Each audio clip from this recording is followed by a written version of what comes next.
what we're doing," said Denry in blithe greeting, and added, "I suppose he's invited you too?" And it appeared that Mr. Cecil Wilbraham had indeed invited them too. He had written from London, saying that he would be glad if Mr. and Mrs. Cotterill would drop in on this particular evening. Further, he had mentioned that as he had already had the pleasure of meeting Miss Cotterill, perhaps she would accompany her parents. "Well, he isn't here," said Denry, shaking hands. "He must have missed his train or something. He can't possibly be here now until to-morrow. But the house seems to be all ready for him." "Yes, my word. And how's yourself, Mrs. Cotterill?" put in Mrs. Machin. "So we may as well look over it in its finished state. I suppose that's what he's asked us up for," Denry concluded. Mrs. Machin explained quickly and nervously that she had not been compromised in any invitation, that her errand was pure business. "Come on upstairs," Denry called out, turning switches and adding radiance to radiance. "Denry," his mother protested, "I'm sure I don't know what Mr. and Mrs. Cotterill will think of you. You carry on as if you owned everything in the place. I wonder at you." "Well," said Denry, "if anybody in this town is the owner's agent, I am. And Mr. Cotterill has built the blessed house. If Wilbraham wanted to keep his old shanty to himself, he shouldn't send out invitations. It's simple enough not to send out invitations. Now, Nellie." He was hanging over the balustrade at the curve of the stairs. The familiar ease with which he said, "Now, Nellie," and especially the spontaneity of Nellie's instant response, put new thoughts into the mind of Mrs. Machin. But she neither pricked up her ears, nor started back, nor accomplished any of the acrobatic feats which an ordinary mother of a wealthy son would have performed under similar circumstances. Her ears did not even tremble, and she just said, "I like this balustrade knob being of black china." "Every knob in the house is of black china," said Denry. "Never shows dirt. But if you should take it into your head to clean it, you can do it with a damp cloth in a second." Nellie now stood beside him. Nellie had grown up since the Llandudno episode. She did not blush at a glance. When spoken to suddenly, she could answer without torture to herself.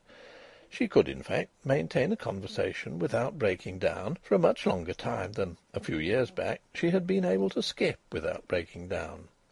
She no longer imagined that all the people in the street were staring at her, anxious to find faults in her appearance. She had temporarily ruined the lives of several amiable and fairly innocent young men by refusing to marry them, for she was pretty, and her father cut a figure in the town, though her mother did not. And yet, despite the immense accumulation of her experiences and the weight of her varied knowledge of human nature, there was something very girlish and timidly roguish about her as she stood on the stairs near Denry, waiting for the elder generation to follow. The old Nellie still lived in her.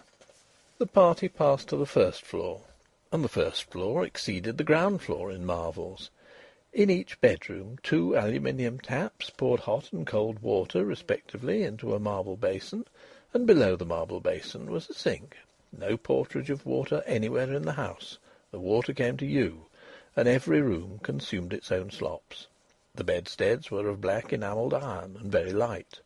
The floors were covered with linoleum, with a few rugs that could be shaken with one hand. The walls were painted with grey enamel. Mrs. Cotterill, with her all-seeing eye, observed a detail that Mrs. Machin had missed. There were no sharp corners anywhere. Every corner, every angle between wall and floor, or wall and wall, was rounded to facilitate cleaning. And every wall, floor, ceiling and fixture could be washed, and all the furniture was enamelled, and could be wiped with a cloth in a moment, instead of having to be polished with 3 cloths and as many odours in a day and a half. The bathroom was absolutely waterproof. You could spray it with a hose, and by means of a gas apparatus you could produce an endless supply of hot water, independent of the general supply. Denry was apparently familiar with each detail of Mr. Wilbraham's manifold contrivances, and he explained them with an enormous gusto. "Bless us!" said Mrs. Machin. "Bless us!" said Mrs. Cotterill, doubtless the force of example. They descended to the dining-room, where a supper-table had been laid by order of the invisible Mr. Cecil Wilbraham, and there the ladies lauded Mr. Wilbraham's wisdom in eschewing silver. Everything of the table service that could be of earthenware was of earthenware. The forks and spoons were electro-plate. "Why," Mrs. Cotterill said, "I could run this house without a servant, and have myself tidy by 10 o'clock in the morning." And Mrs. Machin nodded. "And then, when you want a regular turn-out, as you call it," said Denry, "there's the vacuum cleaner." The vacuum cleaner was at that period the last word of civilisation, and the first agency for it was being set up in Bursley. Denry explained the vacuum cleaner to the housewives, who had got no further than a Ewbank, and they again called down blessings on themselves. "What price this supper?" Denry exclaimed. "We ought to eat it. I'm sure he'd like us to eat it. Do sit down, all of you. I'll take the consequences." Mrs. Machin hesitated even more than the other ladies. "It's really very strange, him not being here." She shook her head. "Don't I tell you he's quite mad?" said Denry. "I shouldn't think he was so mad as all that," said Mrs. Machin dryly. "This is the most sensible kind of house I've ever seen." "Oh, is it?" Denry answered. "Great Scott! I never noticed those 3 bottles of wine on the sideboard." At length he succeeded in seating them at table. Thenceforth there was no difficulty. The ample and diversified cold supper began to disappear steadily, and the wine with it. And as the wine disappeared, so did Mr. Cotterill, who had been pompous and taciturn, grow talkative, offering to the company the exact figures of the cost of the house, and so forth. But ultimately the sheer joy of life killed arithmetic.